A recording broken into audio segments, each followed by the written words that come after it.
Bismillahirrahmanirrahim. Assalamualaikum warahmatullahi wabarakatuh. Perkenalkan, nama saya David Saputra dengan NIM 190120201008. Di sini tujuan saya untuk membuat video ini ingin memenuhi ujian tengah semester dengan mata kuliah elektronika analog. Di sini saya akan membahas tentang prinsip kerja dan karakteristik transistor bipolar. Pertama, sebelum kita masuk ke karakteristik dan prinsip kerja,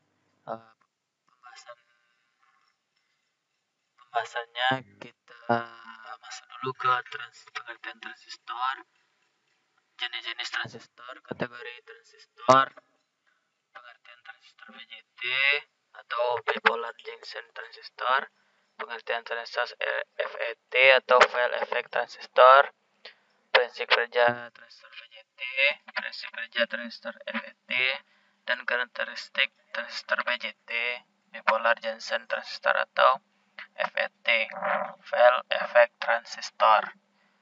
Selanjutnya kita masuk sebelum kita masuk ke prinsip kerja dan karakteristik, marilah kita membahas tentang transistor.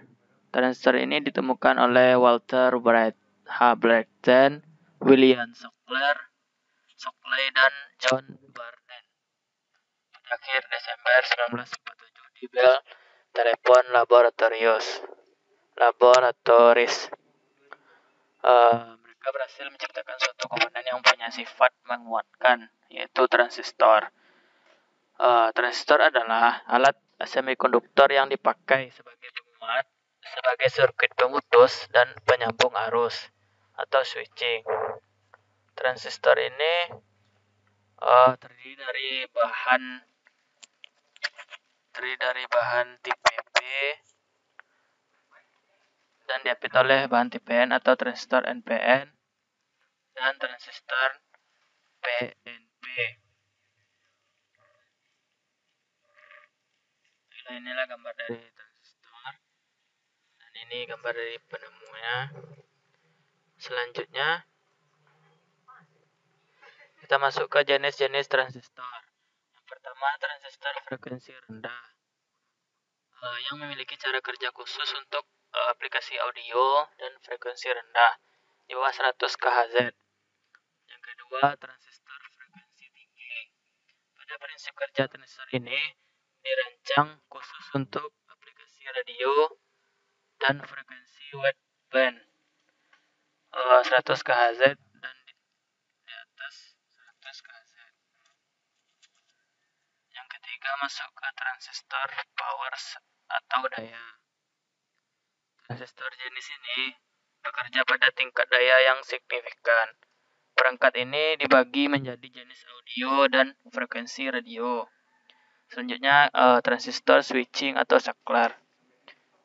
Transistor ini berfungsi untuk aplikasi switching, termasuk switching daya atau power. Selanjutnya, transistor low noise. Transistor jenis ini berkarakteristik low noise atau biasa digunakan untuk sinyal amplitudo rendah. Selanjutnya, transistor tegangan tinggi. Untuk transistor jenis ini dibuat untuk rangkaian elektronika yang memiliki tegangan tinggi. Transistor driver yang terakhir, suatu transistor yang beroperasi pada daya dan tegangan tingkat menengah. Selanjutnya kita masuk ke kategori transistor. Yang pertama, BJT atau bipolar junction transistor. Yang kedua, FET atau File Effect transistor. Baiklah, kita masuk ke definisinya. Yang pertama, transistor BJT atau bipolar junction transistor, yaitu transistor yang memiliki 3 kaki, kolektor pengumpul, basis dasar, dan emitter pemancar. Dalam mengoperasikan transistor bipolar, kita perlu memberikan tegangan kerja pada transistor. Untuk transistor jenis PNP maupun NPN adalah sama, yaitu dengan memberikan tegangan maju forward bias pada kaki basis emitter dan tegangan balik pada reverse atau reverse bias pada kaki basis kolektor atau BC.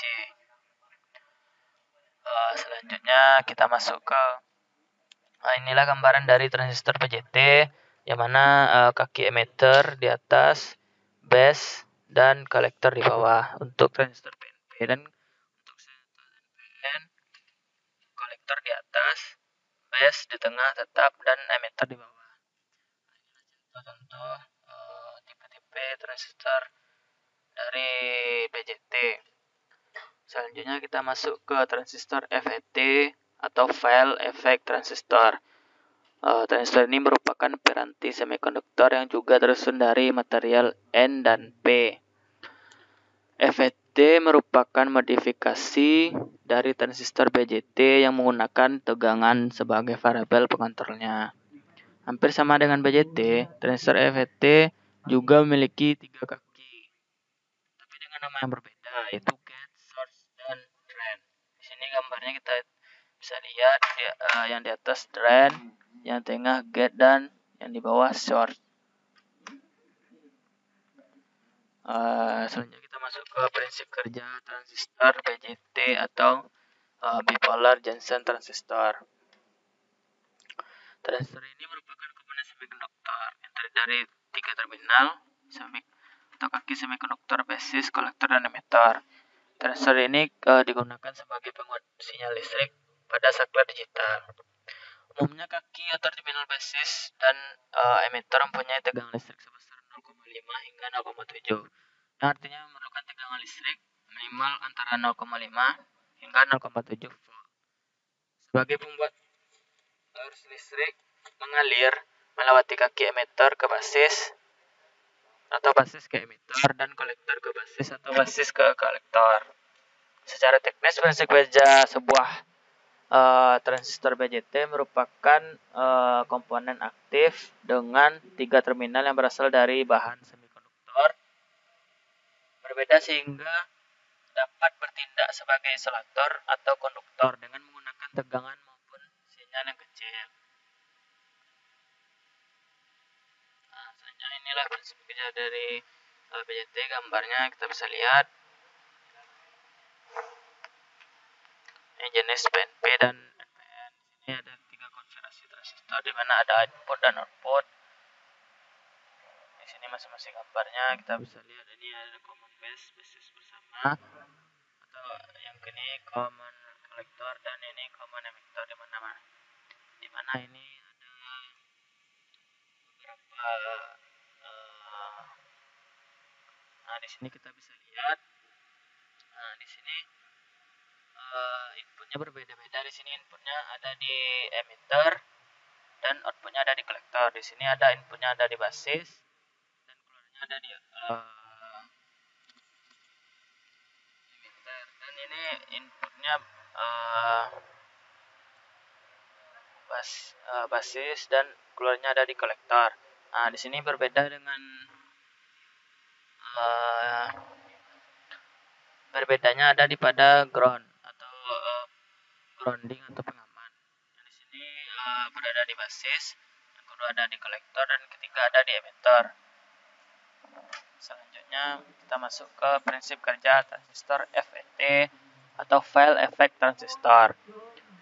Transistor ini adalah transistor yang menggunakan tegangan pada terminal inputnya. Hal ini dalam istilah dunia rangkaian elektronika disebut gerbang.